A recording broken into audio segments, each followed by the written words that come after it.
everyone, and welcome to the Snack Bar where you get your weekly bites of everything movies. My name is Geraldine, and with me I have... Hi, I'm Jedd. Yep, so today we will attempt, keyword is attempt, to review the new Jason Bourne movie. But before that, Jedd, is there any movie that you want to talk about that you saw this week? This week I saw two films. I saw The Infiltrator and the Ben-Hur remake, but there's a review embargo for Ben-Hur, so I'll just talk about The Infiltrator. It's alright, we cannot tell what kind of movie Ben-Hur is. Even from the poster. Yeah. Anyway, so The Infiltrator stars Bryan Cranston, and it's based on the true story of Robert Mazier, who is an agent with the US Customs, and during the 80s he went undercover as an accountant for drug cartels, pretending to be a money launderer as under the identity of Bob Musella. So this movie tells his story. Okay. Sounds generic. It's kind of generic, and it's the kind of movie where you can tell that the main influences are other movies. So a lot of the stylistic choices and a lot of the music, it reminds you of other movies, other crime movies you've seen about drugs, about drug cartels. But the huge strength that this movie has is, of course, Bryan Cranston. And Bryan Cranston is fabulous in this role. He's one of those actors who just has so much in him that makes you sympathize with him. You immediately want to root for him. But he also has an edge. He also has a toughness that is somewhat unexpected, that people who are fans of Breaking Bad would be very familiar with. So, of course, there's the irony that after playing a meth kingpin, he's now on the side of the good guys, and he's going undercover to root out the drug dealers. So what I liked about this movie actually were the relationships, because you see, as expected, the kind of tension between him and his wife, him doing the job that he does, and there's a really exciting, kind of scary scene set in a restaurant where he's out for dinner on his and his wife's wedding anniversary, but then one of the drug cartel guys recognizes him. So during the dinner, he has to pretend to be his secret undercover identity in front of his wife. Okay. And then there's the factor of Diane Kruger, who plays his undercover fiancée. So he has a fake wife, because when one of the drug cartel members took him to a strip club, he didn't want to be unfaithful to his real wife, so he made up the excuse that he has a fiancée. So now the agency has to find him a rookie agent to play the part of his fiancée. And I think that's really interesting, because she is much more inexperienced than he is, but there are moments when her performance is impressive enough and she wins his respect. And you see that both of them, they only have each other when they're down in the trenches in the middle of some very dangerous situations. Okay, that sounds cool. Yeah, I also like Benjamin Bratt a lot in this. Normally, I don't really like him as an actor. I think he's kind of boring. But in this movie, he plays one of the high-ranking cartel members who is nicknamed the Jeweler, Roberto Alcano. And him and his wife, they become very good friends with Bob Musella, with the undercover agent. And they trust him, and they invite him to their house for dinner. And it's kind of sad, because you know that the inevitability is that he will have to betray this guy who is being very kind to him, even though, of course, you see the treacherous acts that he does, and you see how heartless and cold he is, but you also see he has a warm side, he has a personal side. So you're like, oh no, it's gonna end, it has to end badly, and what's gonna happen when he's betrayed? Okay. So they do a decent job at making you care for the characters, but a lot of stylistic stuff is a bit unnecessary. Okay. Well, it still sounds really generic, but at least it sounds entertaining enough. You seem to enjoy it. Yeah, I was okay with it, and I think that if you're a Bryan Cranston fan, definitely give it a watch. If you enjoy his acting, and if you like his work in Breaking Bad and stuff like that, I think this is a really good performance from him. So speaking of Bryan Cranston, I want to point this out here. There was this case, Warner Brothers, they're getting sued for wrong marketing or for false marketing for using the Joker. Can I ask you, am I allowed to sue Legendary for using Bryan Cranston as a marketing tool for Godzilla? Because I really want to sue them for that. There actually is as much so Bryan terrible. Cranston in Godzilla as there is Jared Leto in Suicide Squad, so I guess you might have a point. They're all... It's Legendary by Warner Brothers too, I forgot. Well, Legendary teamed up with Warner Brothers for Godzilla, but now Legendary has moved on to Universal. But I think the future Godzilla movies and like Kong Skull Island and stuff like that are still with Warner's. I think that is like a vestigial. But right now, for example, Warcraft and Crimson Peak were both with Universal. Okay. Well, I really want to sue them. If that case, he wins that case, man, I'm going for it. No, I don't know how lawyering works. Okay, so let's go on to Jason Bourne that you watched 2 weeks ago or something, and I just watched it this week. Yeah, so I'm gonna have to try to summon my memory of it. Yeah, so can you remember what the plot is in this film?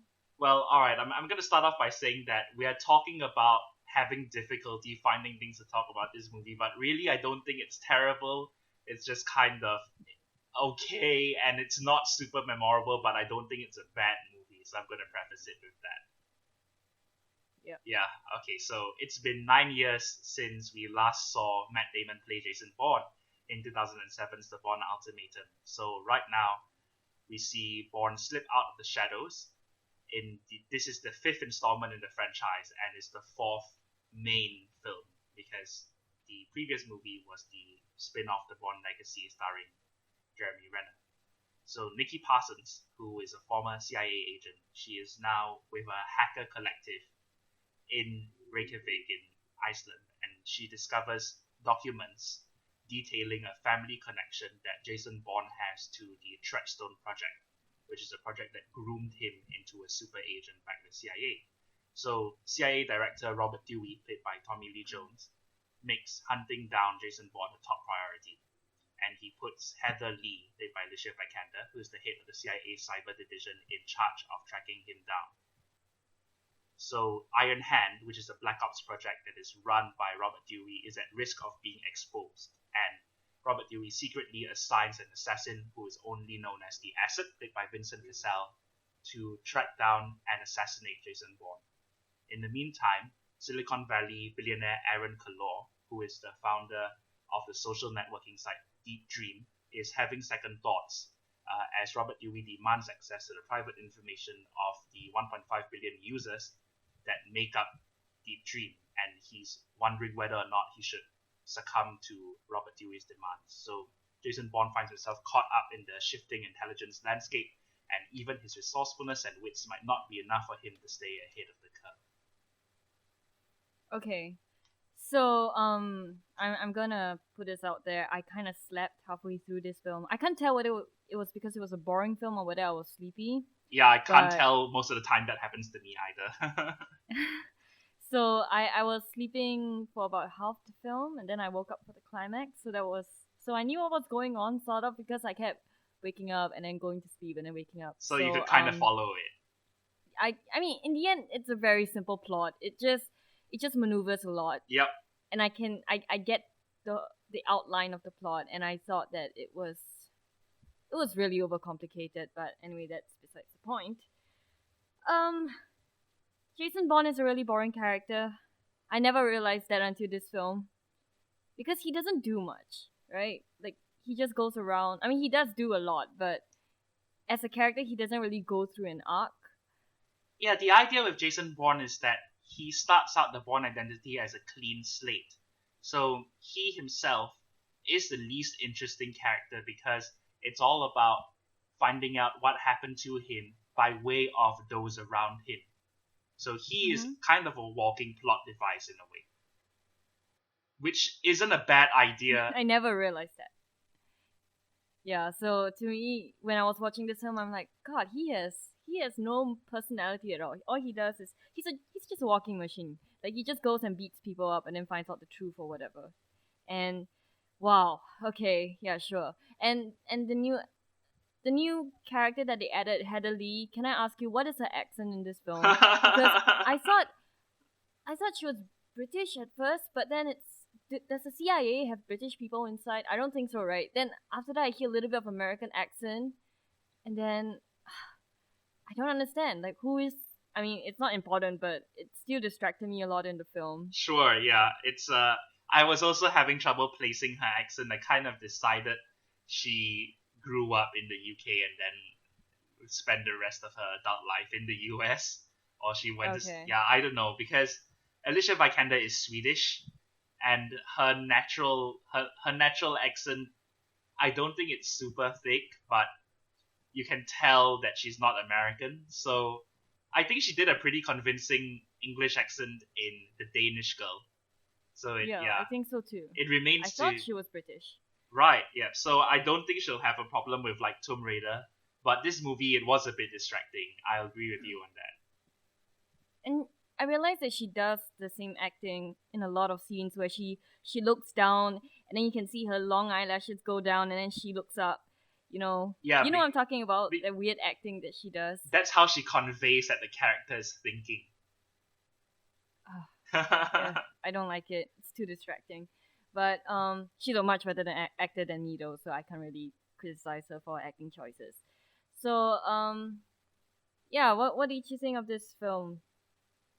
So the Bourne Identity, it really revitalized the espionage film genre back in 2002. And that, if you remember in 2002, that was the year when Die Another Day was released. So James Bond was all lasers and melting glaciers and North Korean despots who turn into Caucasian people through genetic therapy. So we needed something more grounded. And I think they had tried to. Jedd, I was 7 at when it was 2002. I wouldn't remember any of it. Well, picture the landscape then, I suppose I should say. Yeah, so that was the kind of espionage movie that people were getting, and I think 2002 was also the year that Triple X came out, the first Vin Diesel Triple X. So the Bourne Identity was something that a lot of people gravitated to because it felt a lot more grounded, and I think that the Bourne Identity, the Bourne Supremacy, and the Bourne Ultimatum work as a really good trilogy. Those three movies together, if you watch them back to back to back, it's a very satisfying story. So this definitely feels tacked on. This definitely feels a bit unnecessary, and it's kind of like there's the main emotion I felt underwhelmed because I wanted there to be a lot more triumph and a lot more circumstance, I suppose, associated with the return of a character who has become like the most iconic role of Matt Damon. Ooh, okay. I didn't know Matt Damon from Jason Bourne. I think I only watched Jason Bourne about 5 years ago. Ah, And when okay. I get yeah, so I managed to watch all three films together. Although I remember the first one I was kind of bored. The second and third one was a little bit better. And yeah, I like the Jason Bourne series. I'm not a huge fan of it. So when this came out, I was really really curious. And I heard all these bad things that it doesn't live up to the hype. And yeah, I can see that it doesn't live up to the hype. But I thought some action scenes were pretty solid, even though there was a lot of shaky cams, and I know you had problems with that. Yeah. But at least I could feel the weight of the punches, and I can understand who's hitting who. And like Jason Bourne, it's known for its gritty violence, so I thought some of it came through. The car chases, the last one was alright. Like I had some problems with it, but I really loved the car chase in the one where he's on the bike. The motorcycle with chase Julia in Stiles. Greece. Yeah. That was really good. The entire sequence in Greece, the whole riot, I thought was spectacular. That is, it felt really convincing. The scale of it, it was such a huge event. It felt messy. It felt dangerous. And I liked that. I also liked the idea of the computer expo, the like tech startup thing that was in Las Vegas. Because one thing that I always find quite thrilling is when there's a huge crowd of people and nobody knows the impending danger. There's only one or two people in that group who know what's coming, and you sort of see them scrambling. And if you're an outsider, if you're not in the know, you don't know what you're running for, you don't know what's going to happen. So I think that is something which they played on towards the end of the film that I kind of enjoyed, using the backdrop of that big computer convention. Okay, I'm not sure whether this is a spoiler, but there are two things that really disturbed me. Okay, three things that really disturbed me about this film. So the first one is when they introduce Deep Dream, and then the guy, the inventor, he says, "Oh, and your privacy stuff. Yeah, don't worry about it. We got it covered. Your privacy is important to us." And everyone gave him a standing ovation, and I thought that was really weird because he didn't explain how the privacy was kept, and at the same time, like what the hell? You believe this guy? You know, like you just believe anything that comes out of his mouth, and he says that, oh, the privacy is we have your privacy. I mean, you'll have your privacy. It's fine. You can trust us. Like, I don't know. That's kind of stupid. And the second one is that, Jason Bourne, he's going through the convention and then he sees these free trackers and he just takes them or steals them or whatever. Like, that's really convenient, movie. Well, never mind. These are just movie tropes that bothered me when I watched it. I kind of love the free tracker thing because it's like he doesn't have gadgets on him at the moment, but he happens to be in a place where there are gadgets and he's using sort of. I kind of like it in spy movies when they have to improvise and use off the shelf technology, or there's a MacGyver But something together. why would that thing be free? I mean, doesn't that thing cost money to make? Why is it free and why does it do so well? And I'm pretty sure there's an app for it, right? Doesn't that mean that? So how did he get the app? Like, it's free? They just give it out that day or something? I think it's. Am I overthinking this? I think it's possible that that's how they promoted the technology. It could be that this is a startup that is showcasing something that is running a beta, and this is not something that's available to the public yet. So they're trying to garner interest by by giving access to the technology to attendees of the convention. I don't think just anyone can get in. I think you do have to show your pass or your badge or whatever. So yeah, I kind of like that instead of like a bowl of mints, it's a bowl of pocket tracking devices. That is so silly. I'm sorry. Well, whatever. It's just a movie. It's fine. And with him addressing the privacy, I feel like this is obviously Deep Dream is supposed to be Facebook, and Aaron Kalor is a surrogate of Mark Zuckerberg. So it has recently come out that all of the information that you put into Facebook, anyone can that if you know what to do, anyone can see it. And I think that this is something which makes a lot of the people who run these social network companies squirm. Like, it's something they want to talk around and they don't want to address. So I guess the reason why Aaron Kalor got the applause is because he addressed it head on.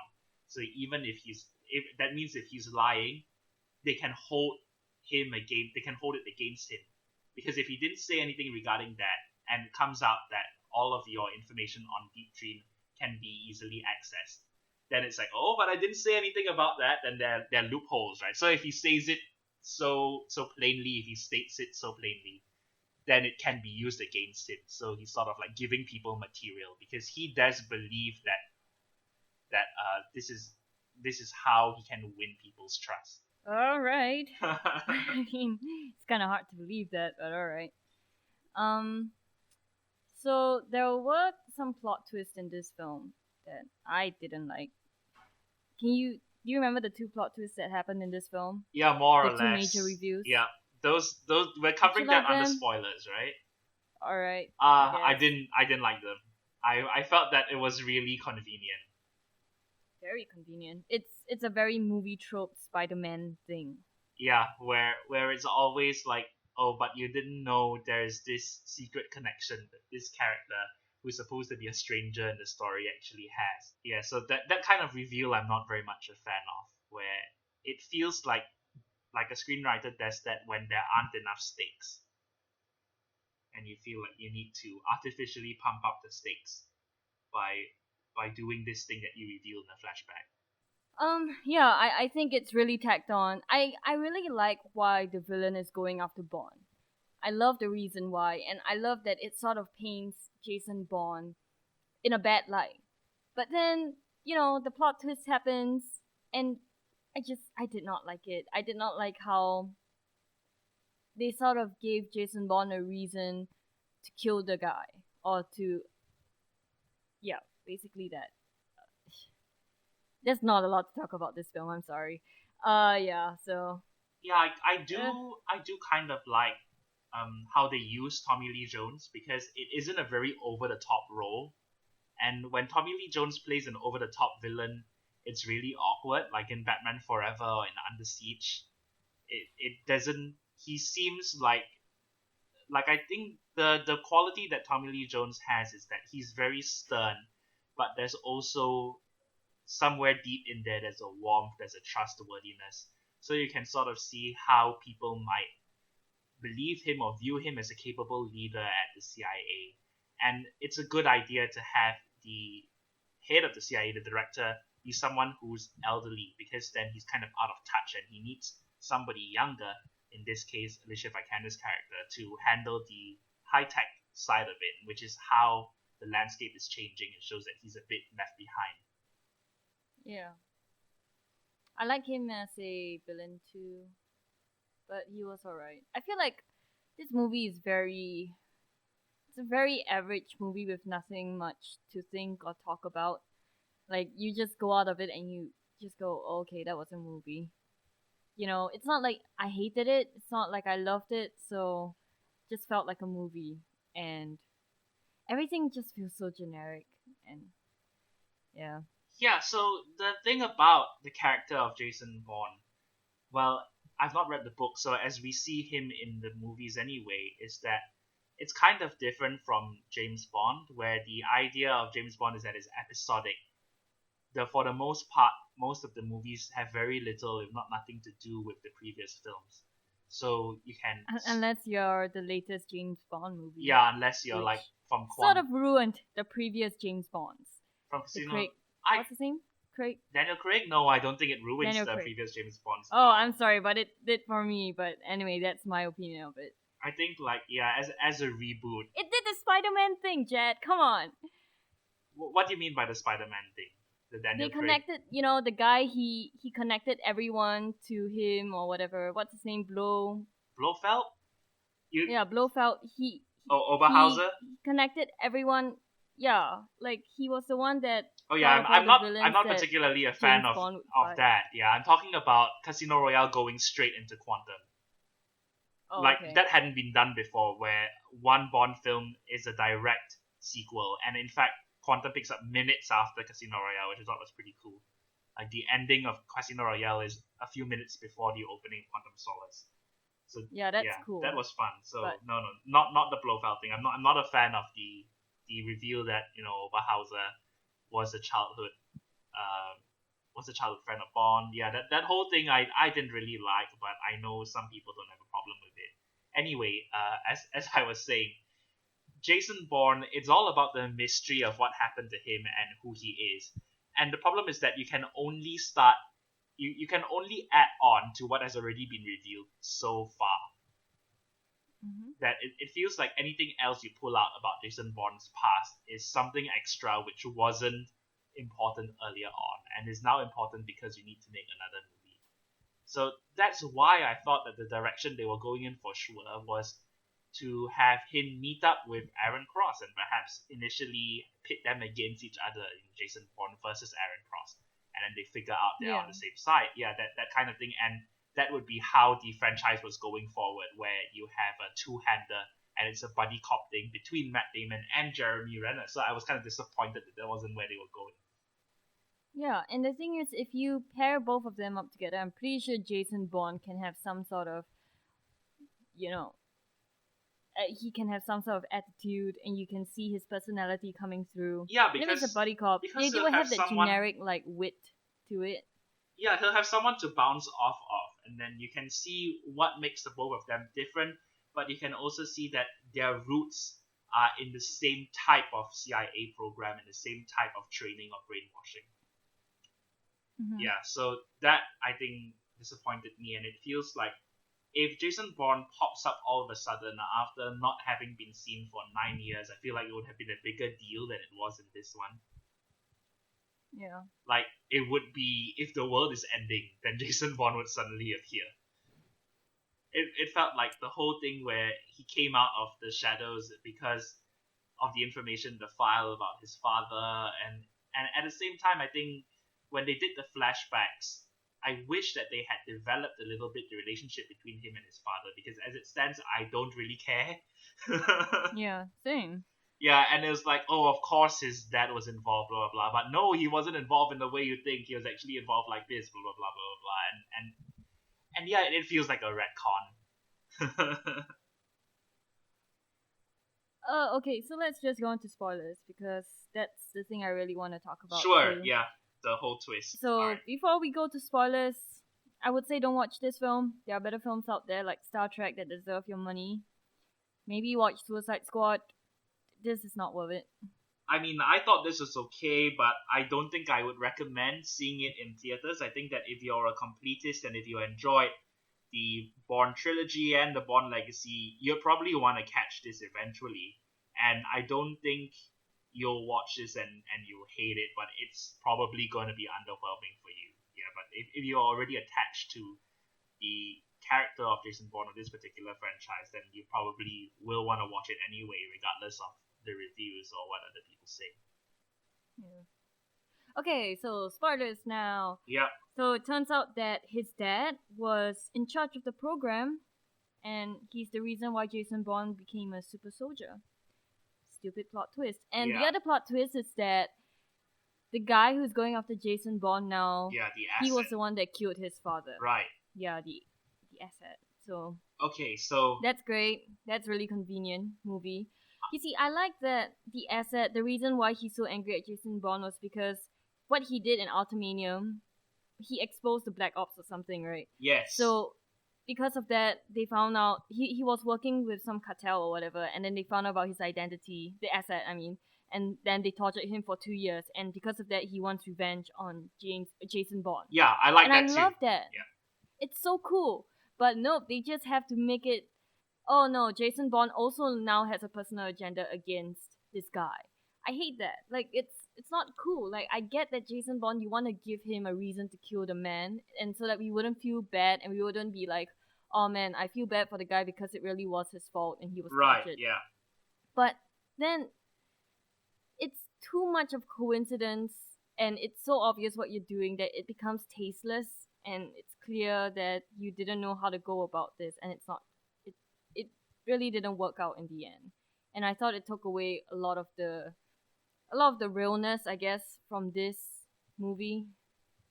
Yeah, the thing about the Jason Bourne character is that everything for him is so personal, and I kind of feel like the involvement of the father, I was actually okay with that. I was fine with the reveal that his dad was the scientist who pitched the Treadstone program, but then who balked on it when he discovered that his own son was a candidate.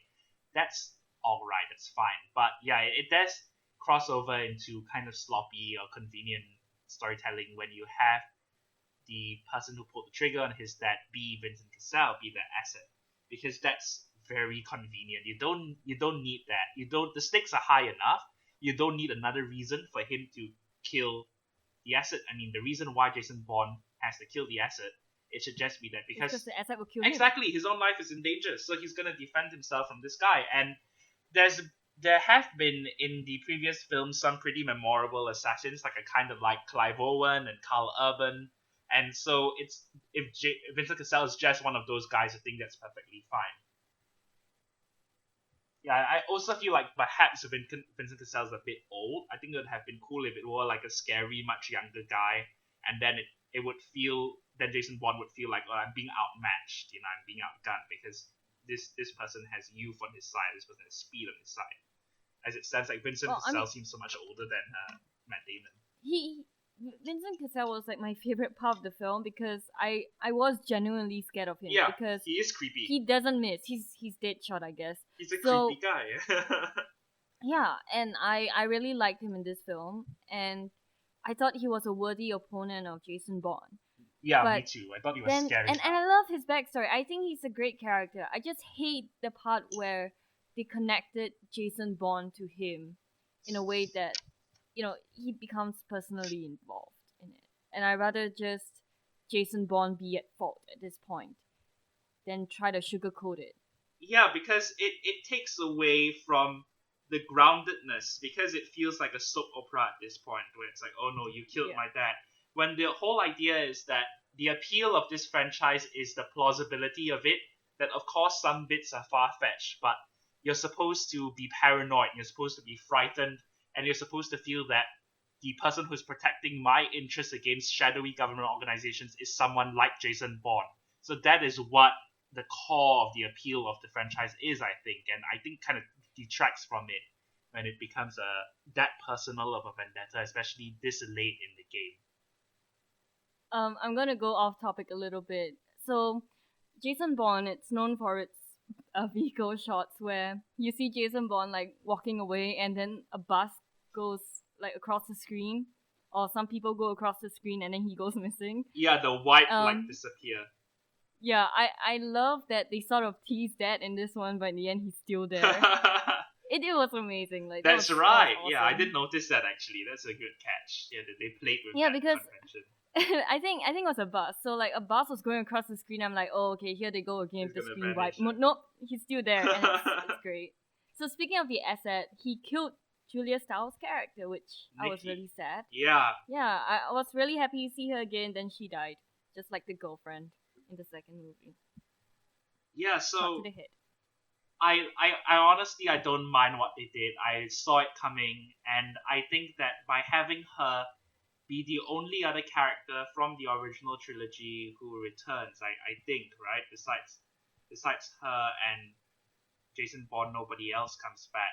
And so I think so. yeah, so it's kind of like she is the connection and she's the lifeline to the previous film. So when she dies, then another connection to the past is cut off. And for Jason Bourne, like any connection to the past he has, any person whom he can trust is valuable. So when he loses Nikki, he loses a lot. So I kind of like the impact of that. Yeah, same. Oh man, I was really sad when she died though. Yeah. Oh, I was so happy to see her because I'm like, oh cool, someone I recognize. Oh, and she's gone. Yeah, I think that was intentional. I think it was supposed to make the audience feel comfortable because it's someone you're familiar with, but then that comfort is snatched away, and you feel like you're being pushed out into the cold with Bourne again. So I feel that Was this as bad as? Sorry, go on. yeah. So I feel that that was like it was sad that that's what they had to do, but there was no other way to do it than that. So I'm at peace with the decision to kill off a character. So was this as bad as Han Solo's death? I don't think so. I think with Han Solo's death, Nikki was never really a main character, and But she still, I don't know. Like I felt like she was her death made me really sad because when you go back and watch the films, you're like, oh, she survived for this long, and then you think of the new film and oh, she died. Yeah, And that's right. Me sad. There is an element of that where it's kind of like he's a bad omen. Anybody whom he comes into contact with dies, which happens in a lot of spy movies, which happens in Bond as well. Like a large amount of women in particular have died because just speaking to James Bond for a few seconds, let alone sleeping with him or anything. So yeah, that it gives him. It's one more thing to add to his guilt. It's one more thing that he feels miserable about. So yeah, but he is a character who feels miserable about everything, and I think that's kind of why we view him as a boring character because there aren't very many shades to the character. He is who he is, and he's a super weapon, and he's trying to piece together his past. But there's no points in the movie where he can have fun, and there are no points in the movie where he can relax. So yeah, it is. I feel that the tone is a little bit too self-serious. Like I don't want there to be jokes or there to be a comic relief character, but I did want a few moments to release to let the air out of the balloon a little bit. I didn't want it to be so intense throughout the movie. Yeah. Like I will always turn to Mad Max as Fury Road as the perfect example of a tense ride, but there are moments of breathing, and even the serious character can have a little bit of light moment in it. I thought Jason Bourne really needed that because it felt so tense throughout the film that it became a little bit boring. You know, like, oh, everything bad is gonna happen soon, and the stakes are so high and whatever. So, yeah, it just got a little bit. How do you say this? Because I don't hate the film at all. Like I think it's an alright film. Yeah, It's I think it's competently fine. made. Yeah. The story's alright, Mm-hmm. but there's just something about it. I guess it's just not fun.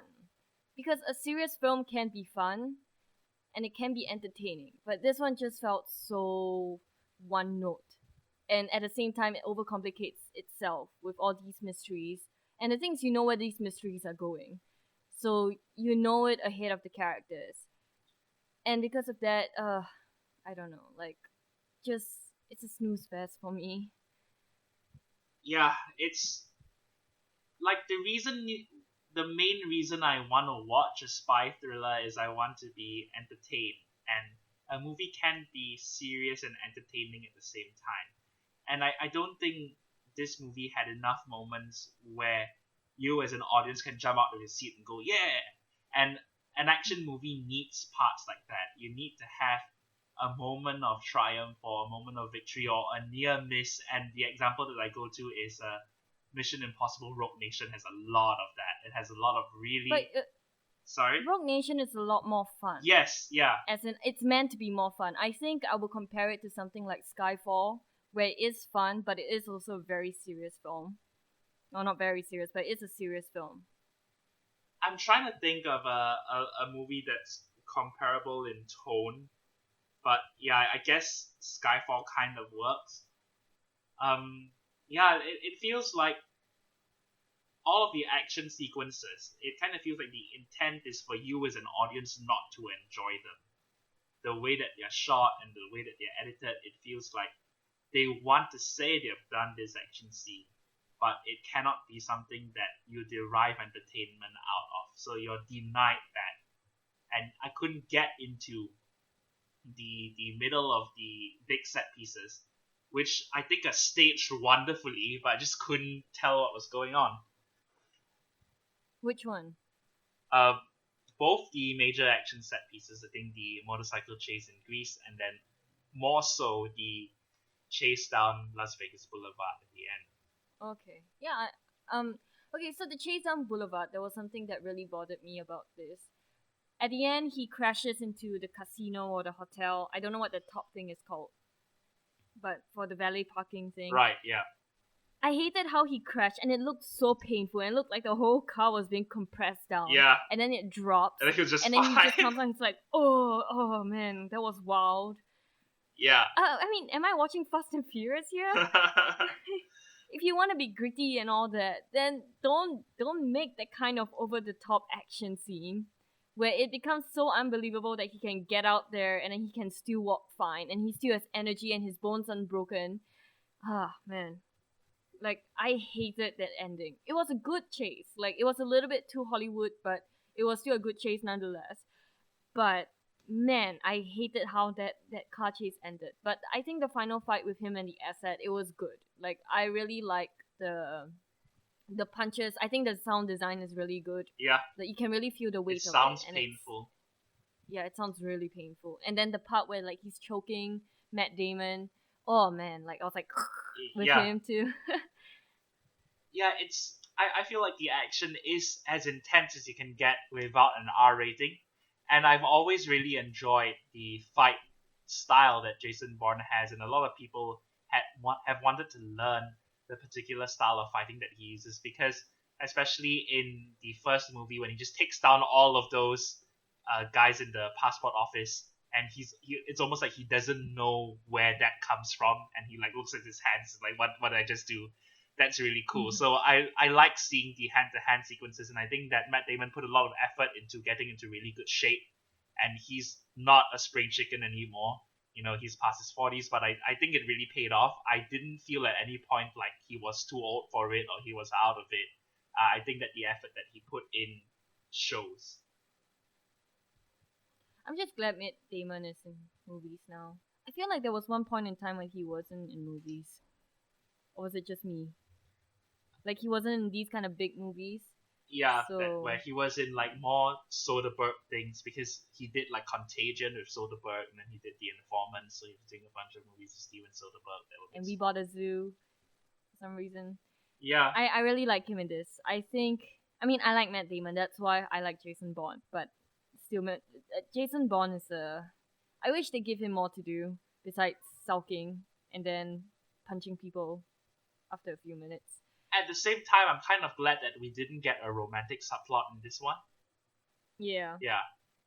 Oh yeah, thank you. Oh man, I'm so glad too. I hate those. Yeah, because it feels like it would have been very convenient to do, and it feels like I think that would have been kind of a bridge too far, where it would have been kind of like we are desperate to give him a bit of humanity, so here's another girlfriend. I really like the relationship that he has with his girlfriend from the first movie and then into the second movie, and I think that there is a lot of impact when you see her die. You do feel like what you said with Nikki Steph in this one. You do feel sad and you do feel that he's lost something. So I'm not sure if I would completely write off there ever being another love interest for Jason Bourne, but I'm glad they didn't do that in this one at least. Yeah. I like that at the end, Alicia Vikander, she tried to get him to come back to the program. Yeah, and she tried And to double then, cross him. yeah, and then he says, well, I'll think about it. And then she says, well, how am I gonna find you? And she goes back to her car and she turns to the right, and you would think that, it'll be a cell phone or something. Yeah. But no, it was actually like him recording her talking about, bringing what her plan was all along. And I really loved that part. It was a really cool plot twist. Yeah, I really like how they handled Alicia Vikander's character, where she's not a straight hero, but she's also not a straight villain, and that she's really driven by ambition. And as someone Yep. who is so young and in such a powerful position in the CIA, it seems very plausible that you'd be consumed by that, where you're like, I need to get to the top of this food chain. And I think that the way that kind of aspect of her personality was portrayed was realistic, in that you'd believe someone having that kind of drive, and you'd be afraid of somebody who has that kind of drive. Yeah, I really like the character too. I was so afraid that she was gonna be the love interest in this, but I love that she had her own agenda. Yeah. And she was, really chummy with Jason Bourne, but not telling him why. Yeah, she's kind of playing So both that was really sides, cool. and I like characters like that in spy movies. And I like that she killed Tommy Lee Jones. Yeah, That's nice. that's right. I was really sad when the bodyguard died though. Like, he felt like the innocent one of all of them. Yeah, I agree with you. And he was just doing his job.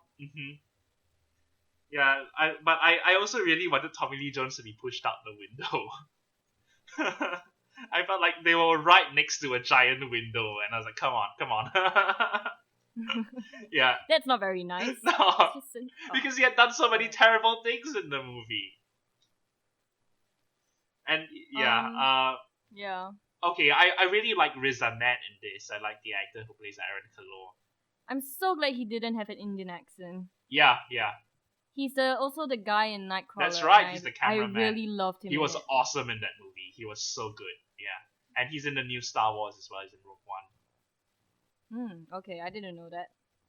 Yeah, and he's like I think that there is the stereotype of a Silicon Valley kind of character, and as people who have watched like the Silicon Valley series on HBO would know.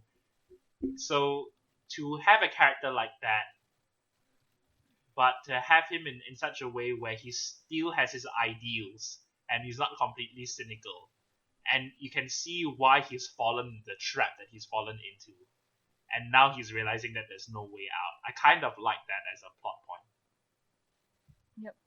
And yeah, I love that too. I think he for a character that isn't really there that much, I like his motivations. I like that he's sort of a good character. Yeah. That he's like the light of this movie. Yeah, it's like in his earnestness and in his eagerness to succeed, he compromised in some of his values, or he made a few mistakes early on, and now you see them coming back to bite him in the ass.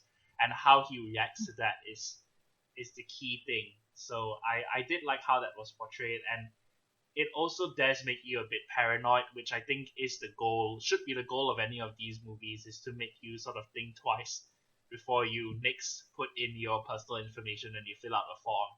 Because it is true that that's what people are worried about, and like you've heard what Oliver Stone said about Pokemon Go, that it's surveillance capitalism, and I don't think that's super far-fetched. Like any app that you use to do anything, any information and any patterns, that's all in a database somewhere that can be put up at any time, and most of us won't have to worry about it being used against us, but in such a case of that happening, it is kind of scary.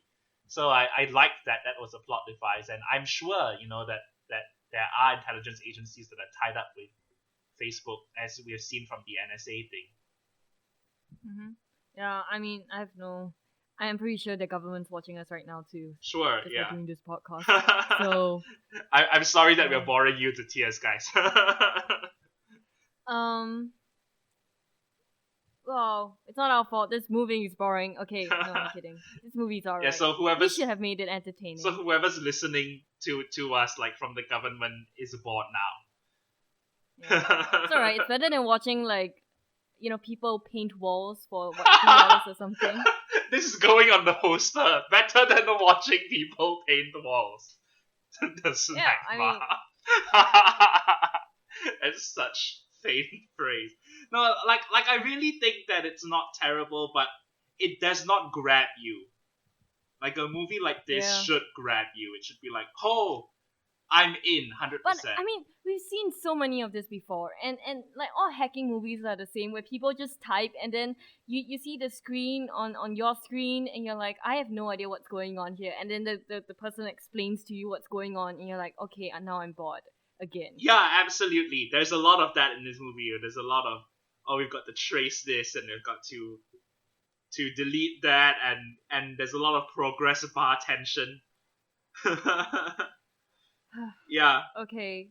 Well, let's just talk about something else more exciting. So let's just end this. Do you have anything else to talk about in this film? With Jason Bourne, alright. So like I said during my short review of it in an earlier episode, I kind of wish, even if they didn't have Jeremy Renner, that they would have made more reference to the events or the characters of the Bourne legacy. If one of those supporting characters from that film had showed up in this one, it would have provided more connective tissue, because there's one scene in the Bourne legacy that I really like, because it's taking place literally down the hall from a scene in the Bourne Ultimatum as like a sidequel. So I feel that they made an effort to establish it in the same world, even though it obviously was a cash grab like spin-off. So now you have the opportunity to tie that in closer, and I hope they don't go forward pretending the Bourne legacy didn't happen, because I don't think it's that bad where you have to pretend it didn't happen. I had more fun with that movie than this one, honestly. Well, I didn't have fun in this movie that much. Yeah. Car chase scenes were fun. Have you seen the Bourne legacy? No, not yet. Okay. Yeah, so I enjoyed that more than this one. But yeah, if they do a fifth one, which it seems like they might, because this did okay at the box office, actually did pretty well. I hope it's more fun. I hope that we have. I hope they get another director, but I don't think they will. Yeah, and I also want to see. I want to see like kind of. Well, okay, I'm gonna be careful what I wish for, but I want to see a villain who is a bit more Bond villain-ish, I suppose. Twirling mustache, that type. Not necessarily, but I would like there to be someone who is orchestrating a conspiracy who is not inside the CIA. Oh, okay. Yeah, like he's up against another network, another terror network, and then there's a mastermind. Okay. Yeah, a character like that. Alright, so let's talk about something that you really like, I'm pretty sure. The Star Wars Rogue One trailer just came out. What did you think of it?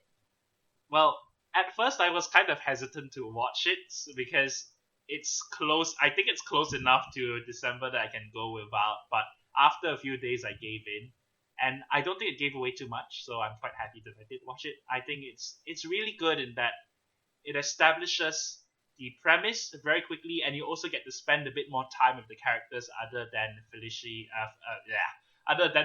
Jones's Jyn Erso. So I like that. I like that there were little snippets where they focused a tiny bit on some of the other characters. We also got to hear K2 the droid talk. We got to hear Donnie Yen talk, and then of course we got to see the back of Darth Vader's head. So lots of good stuff all around. Well, was it Tarkin in the trailer?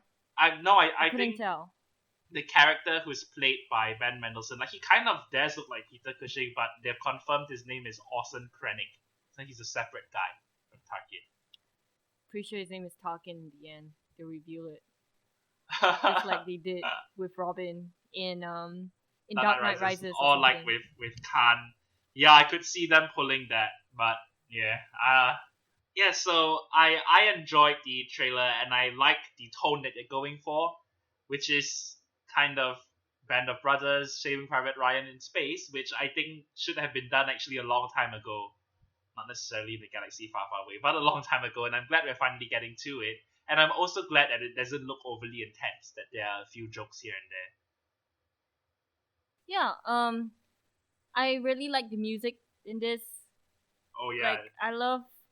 I forgot what the theme is. You know, in the first Star Wars Episode 7 trailer, they had the theme. What theme was that? The Force. The one in the medal ceremony.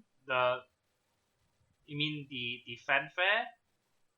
I guess. Okay, so I love when they transition from Darth Vader's theme, the Imperial March, to the fanfare. Right, yeah. Whoa, that gave me goosebumps, man. That was so damn cool.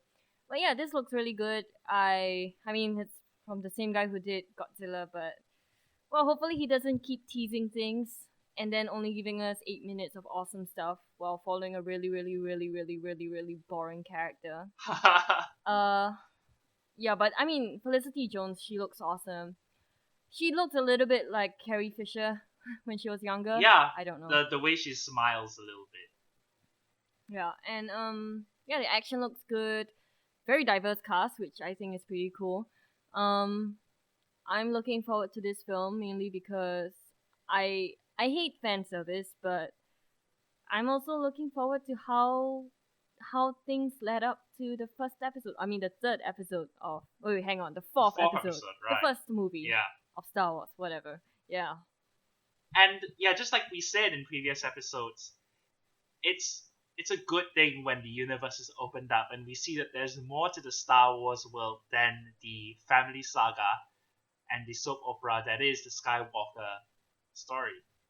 So yeah, these are things that happen parallel, and I guess one of the problems that perhaps could arise is you know how it turns out, you know that they do get the plans, so you may not be as invested, but I think that if the characters are compelling and if the action draws you in, then it doesn't matter that you know how it's gonna end. Yeah, because I've seen prequels who you know where it's going, but it's all about the journey. It's Right. like Planet of the Apes or Monsters U even, because you know how it's gonna end, but you can have plot twists in those films and you also can have tension in those films. And a lot of them, I think they use what you know and then they how do you say this? I am not in my best. That is sort of, they build off of the knowledge that you have and they fill in the gaps. Yeah, and then they sort of make a plot twist out of it. Like, hey, you think it's going this way, but actually it happened this way to go to that way. Right, know? yeah, there's a detour and they subvert your expectations by giving you that detour. Yeah, subvert. Yeah. Sorry, that was the word I was looking for. Ah, sorry. That's alright. Yeah, so it's quite interesting because 2016 seems to be a really big year for teamwork-based movies. Because we have, Team Cap and Team Iron Man in Civil War, and then you have the Suicide Squad, you have the Magnificent Seven. So there's a lot of... Magnificent Seven is out this year? Yeah, it's out. Oh, I thought it was next year. No, it's out this year. It's out in September. Oh, I didn't know that. That's awesome. Yeah. It looks good. It does. It looks fun. And yeah, so this...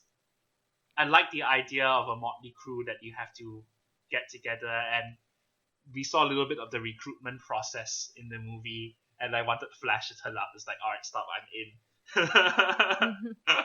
And then he just runs into the Death Star and he runs out and the whole movie's over. Yeah, I like the big droid, the Alan Tudyk character. Alan Tudyk is like Disney's favorite voice actor now. Yeah. He's in everything. Like, I think he's good, but I don't really see why. I don't know, like... I guess he's just their lucky charm. Maybe, yeah, like he's the good luck charm.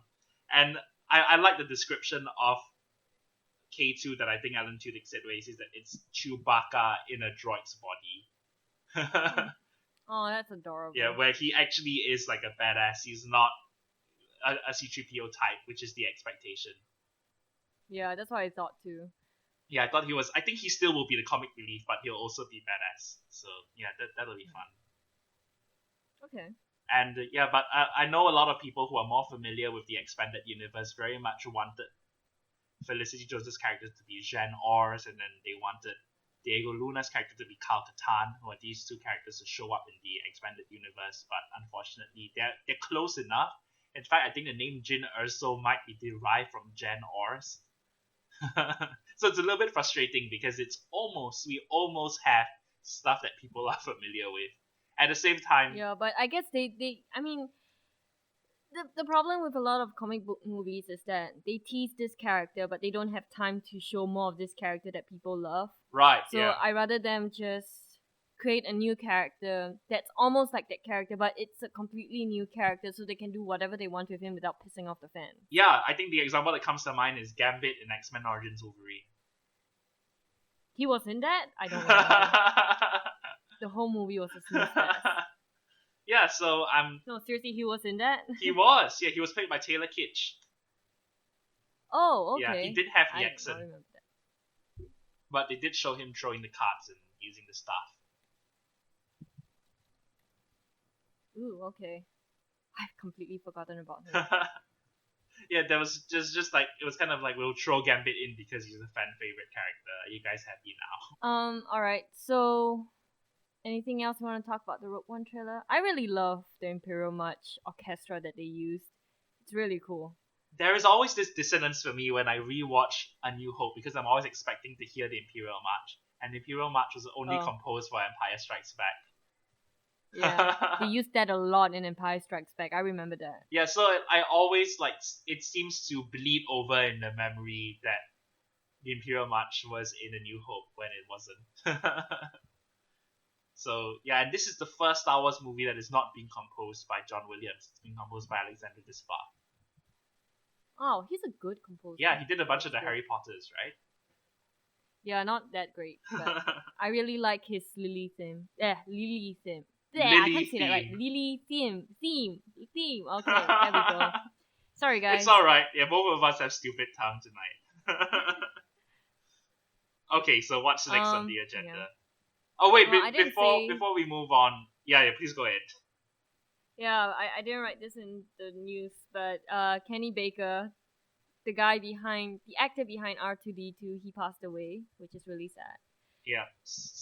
Yeah. There's this GIF, right, which shows R2 like slowly shaking his head, and the caption is "sad beep." So that's what they're reviewing, sad beep. Yeah, it's. Yeah. I guess, like for the most part these days, there isn't really a need for an actor inside R2D2, but we have to remember how much personality Kenny Baker gave him. When anytime like he's wobbling around, that's all Kenny Baker moving inside the shell. And I think that How did he move? Like, as in... like when he's excited and he wiggles. Yeah, in those okay. earlier movies.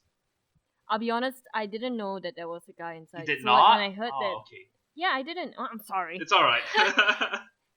So like when I heard that the actor behind R2D2, he passed away, I'm like, oh my god. So there was this guy who made this iconic character, and I had no idea that he was played by an actual human being, and I think that's really cool. I'm sorry, guys. Oh man, I'm so sorry. Yeah, and I think like there were a lot of stories about how he did not get along well with Anthony Daniels on the set. The actor who plays C-3PO. That's pretty sad. Yeah, but if I'm not wrong, he was like Kenny Baker was in all of them. Like he's listed as a consultant for The Force Awakens, so I don't think he actually was in it. But yeah, so that's too bad, and R.I.P. to Kenny Baker.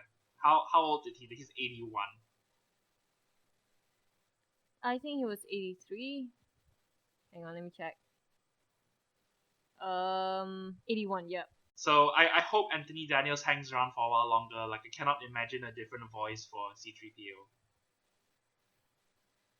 Even if you hate him, as in you hate C-3PO. I love the character of C-3PO actually. Oh, okay. Then who was it that hated Sarah. it? Oh, sorry. Oh, really? Yeah. Okay. Wrong person. During sorry. the episode, your Star Wars episode, she said that it was her least favorite character.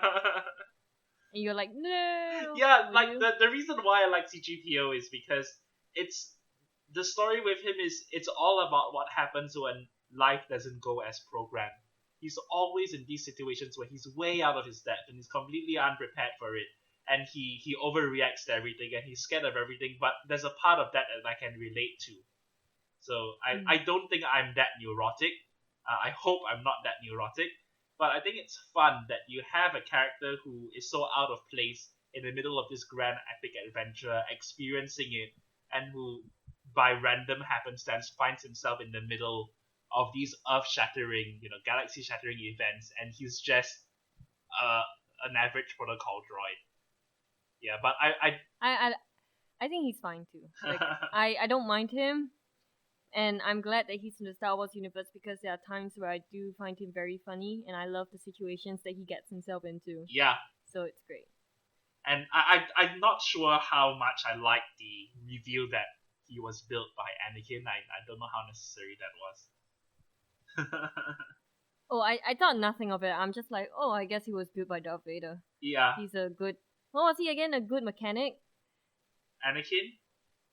Yeah. And Anakin was like, he was like he could build anything out of anything, and he was a pilot.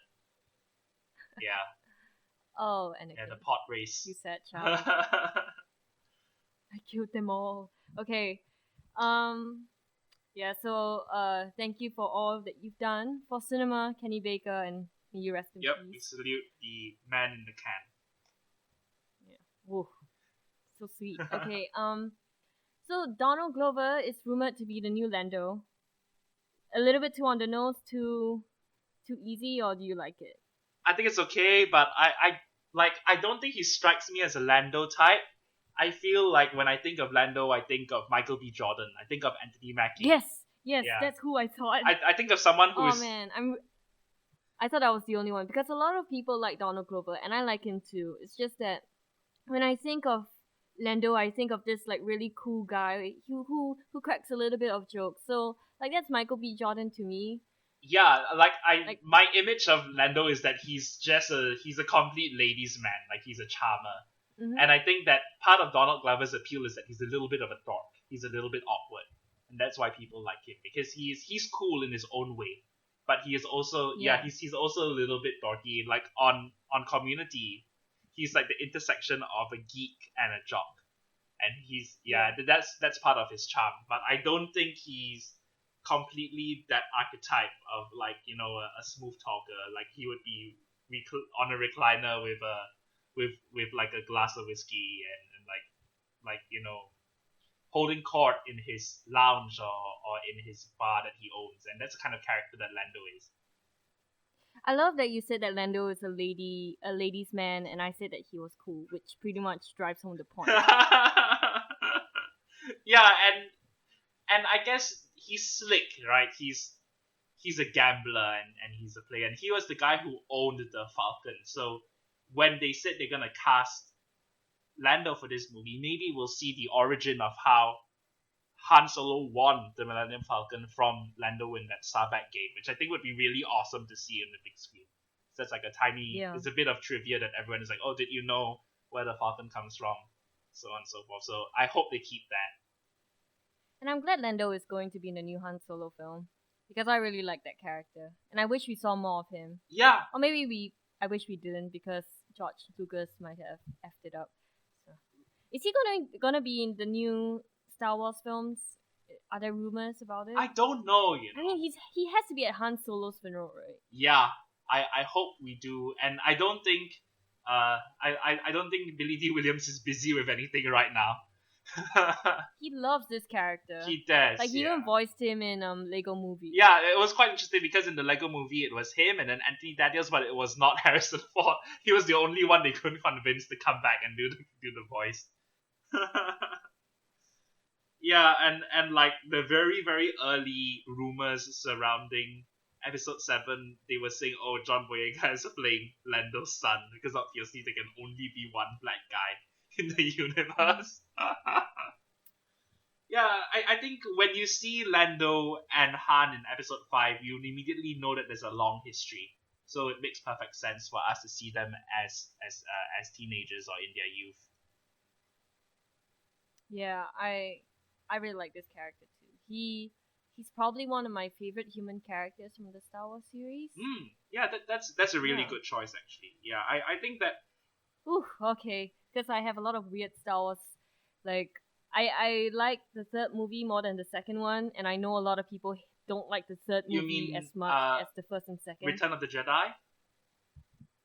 Yeah, Return of the Jedi, and compared to, I won't say Emperor's New Groove, The Empire Strikes Back, and Darth Cusco. New Hope. Darth Isma. I just saw that film. That's why. Yeah. So. I actually agree with you. So- Return of the Jedi is my favorite of the trilogy. Yeah, because I like the redemption Yes, story with Darth Vader. exactly. I'm sorry. I like the redemption story too.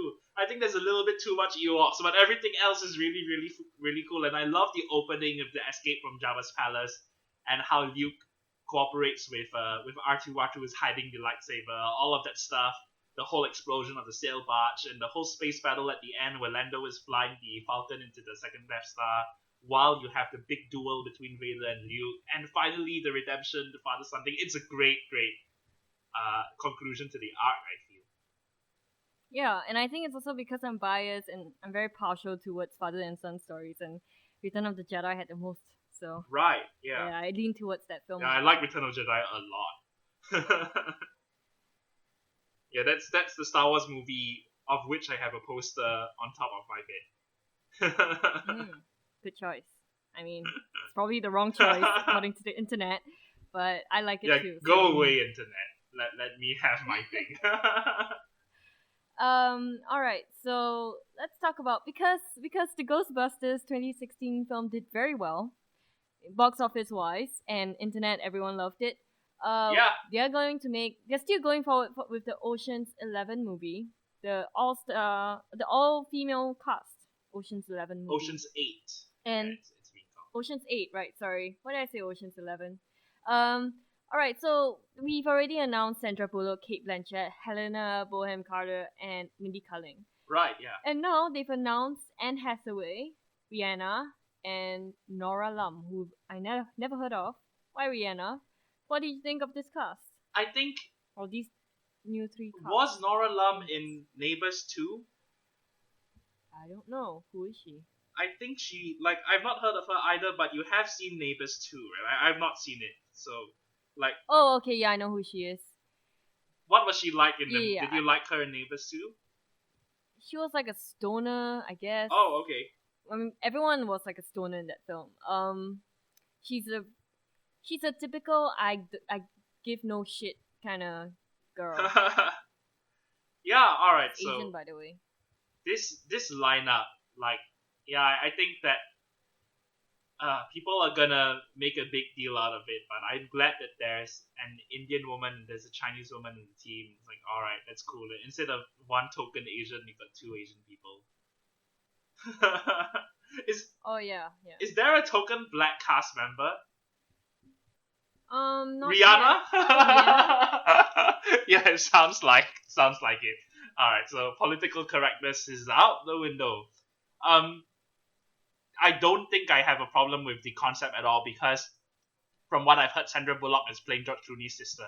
So these movies do not erase. Oh. Yeah, I think that's the cool. concept. That Danny Ocean's sister is running her own crew.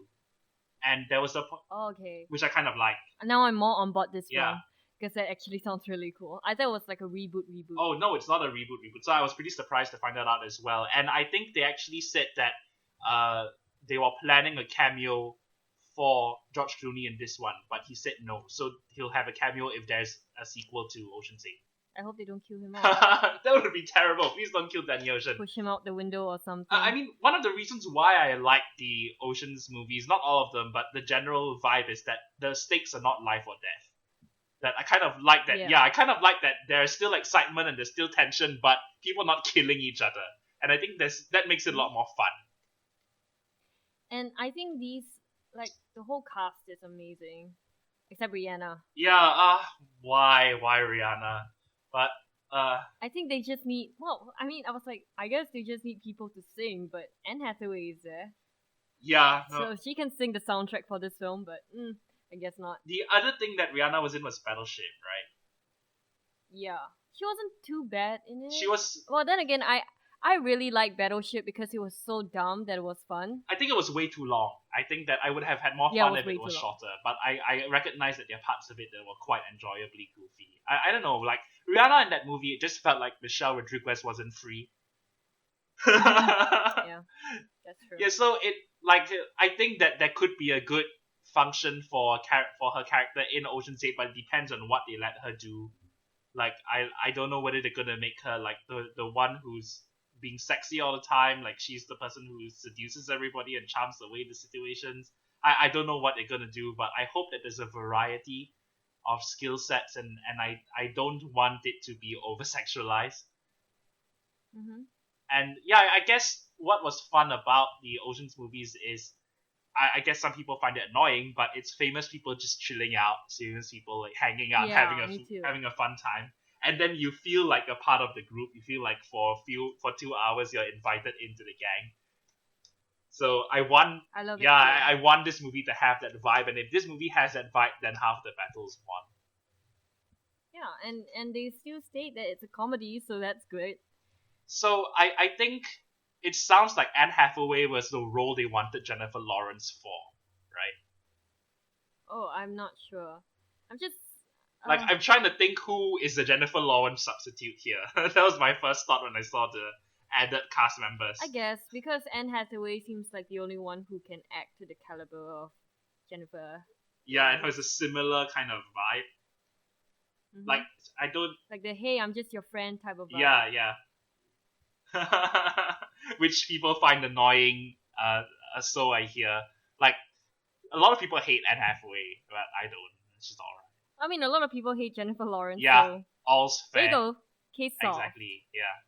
Now we know who Anne Hathaway replaced. And I kind of like when they said Kate Blanchett is the equivalent of Brad Pitt, that she's the right hand woman to Sandra Bullock. It's like cool.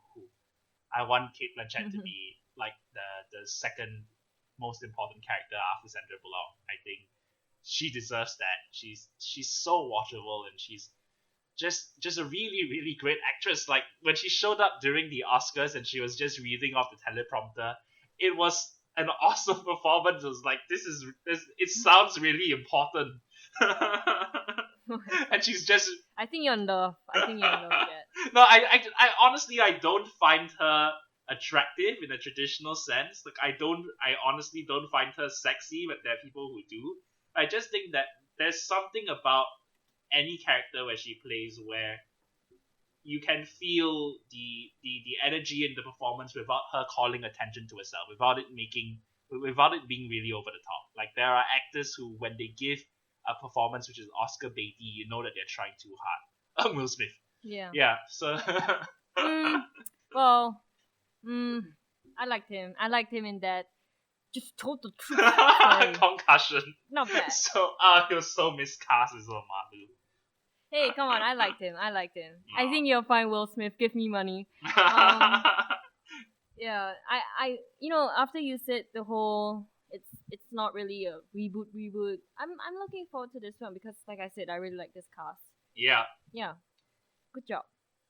Well, hopefully the trailer when it comes out, people wouldn't hate it like they did with Ghostbusters. I think everyone's speaking of decided to hate it already. Oh. Well, anyway, but Kate Blanchett. Yeah, come on. Is in this. Come on. Yeah. Guys. Talented cast. Helena Bonham Carter. Ghostbusters. Yeah, go ahead, sir. So, Ghostbusters and MIB 23 may not be happening at all. So, good thing, bad thing? I don't know, like, I was not dead set against the Ghostbusters reboot. If you recall from several episodes back, like, we all had our doubts, and I voiced my doubts, but I wasn't one of those who was gonna burn down the theater. Like, I wasn't going to Inglourious Bastards.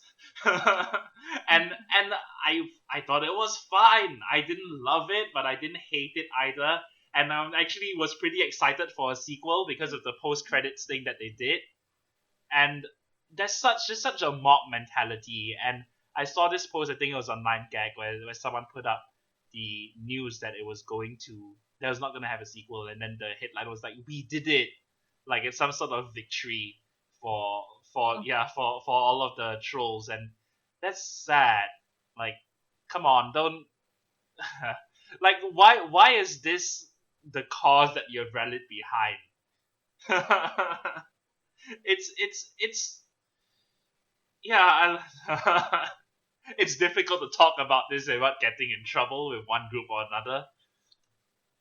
But I yeah, think um well I'm pretty sad that Ghostbusters isn't happening because I feel like the sequel it'll become its own thing without trying so hard to be the original film. yeah, I Because I think totally that was the agree. biggest problem with this. Yeah, I feel that they've So laid. it's pretty sad that it's not happening.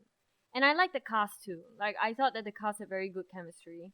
And it's kinda sad that we won't see them as their characters again. And I really like Chris Hemsworth in this film, even though he played the really stupid, dumb, unable to function in real life guy.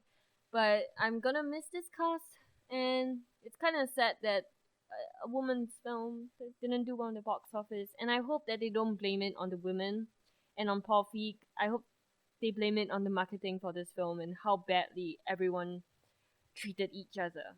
Like they were not kind to the haters, and the haters were not kind to them. Yeah, And it's a real big mess. no one took the high road, which was really disappointing. And yeah, it's a shame. Like I honestly think that the chemistry between this cast rivals and in some moments is actually supersedes the chemistry of the original cast, which I completely was surprised by. I saw the trailer and I was like, there's no way these four women are going to have the same kind of chemistry that, Bill Murray and Dan Aykroyd and Ernie Hudson and Harold Ramis had. But they actually they worked so well together and worked so well off each other, and I wanted to see more of these characters. Yeah, so what you said, I totally agree with that point where the second movie will stand more on its own for sure. Now that they have gotten all of the fan service out of the way and they've gotten all of the structural points that they have to hit, they have the freedom, or Paul Feig has the freedom to play a little bit more with the formula. So it's a shame that that won't be happening. And uh, does that piece say whether or not Sony is going ahead with the parallel male Ghostbusters? I hope not. I feel like you rub women the wrong way. Yeah, whereas like you couldn't have this, now have this instead. Yeah. And it's not even what they want. They don't want Ghostbusters. Yeah, it's I really hope like there will this that's part of the problem with the whole thing about sequels and reboots is that somewhere out there is an original script that is a James Bond type property for a woman, that is an Indiana Jones type property for a woman. Well, maybe Tomb Raider's that, but that just people aren't taking a chance on. And I don't think there's a problem with writers writing female centric scripts. I think the problem is everything has to be a recognizable franchise, that you have to hitch your wagon to something that already exists. Well, hopefully Star Wars is paving the way for it. Yeah, And so is Captain Marvel and Wonder Woman. I think that is And I'm glad those films are going to exist for the younger generations. I mean, for mine, it wasn't even that bad. I had a lot of good female characters to look up to. yeah, and I'm really happy that in the Star Wars universe, two consecutive movies are female led, and it's really fun to see that Jin is the leader in the trailer, and that everyone is looking to her, and I thought that was really cool. Okay, so about MIB 23, are you happy that that's not happening? I honestly thought it would happen because, like, the last thing I read about it a few months ago is that they're really close to going ahead with it. But it just sounds so weird. It just sounds like a desperate Sony thing where we're gonna throw stuff in a blender. At the same time, I think that it could surprise people. It could be. I don't think it was Phil Lord and Chris Miller who was set to direct it, but it could be that type of thing where it sounds ridiculous on paper, but it ends up being surprisingly funny because the directors. I feel like Chris Lord and Phil Miller are the only ones that can do Chris Lord and Phil Miller films. Unless you get someone like Edgar Wright. But I feel like even Edgar Wright can't make so stupid that it's funny movies. Yeah, and well, okay, with Men in Black, it's an adaptation of a very obscure Malibu Comics title, and if I'm not wrong, the comic book has more supernatural elements than just the sci-fi element of aliens. So it is kind of like X-Files. And I think I would like to see a reboot of Men in Black that goes closer to the comics, or that pulls more from the source material, and it's the same basic premise, but you don't have an Agent J and an Agent K. You have different characters that you follow. I think they're probably gonna do that one day. Yeah, I don't think It's only a matter of time. I don't think they should reboot it off the back of 21 Jump Street, because why? Yeah. Right? Because 21 Jump Street makes movie. I mean, sorry, it makes money. Oh, we are out of it tonight, aren't we? Yeah, we totally are. Jason. Oh, it's not my Jason fault. Bourne. Jason Bourne Yeah. was so boring. No, it's also like I'm trying to remember something I watched 2-3 weeks ago that wasn't very memorable to begin with. Yeah, and I was trying to remember something that I watched yesterday too. That you So- slept through half of, understandably. Yeah, I don't begrudge you that. Okay, what do we have next? Alright, so movies coming out next week. It's Lights Out and the BFG. Are you gonna watch the BFG? I'm surprised you didn't have a screening this week. I'm watching the BFG on Monday. Oh, okay. Yep. Well, I want to watch Lights Out, but you're not gonna watch that. No, yeah. So I'm how not about gonna this, watch Jedd? Lights Out. Yeah. You choose what we should talk about next week. Like any films that you love that you want to talk about. Like from the past. Yeah, anything Oh, from the past, as long as it's available on DVD or something, so I can watch it if I haven't seen it. this is gonna be so much fun. Okay, yeah, Yeah. I'll have to think about it for a So- while. Yeah, I'll get back to you on that. So cliffhanger ending, cliffhanger. What are we gonna review next week? We don't know because we don't plan this well. Okay. So see you guys next week, hopefully. And please, I think we're better. We're a better podcast than this week. Where I just went, well, it was alright. Alright, good night, or goodbye, whatever time you're listening to this. Bye everyone, and thanks, Jerry. I think they're already asleep by the way. Okay, bye.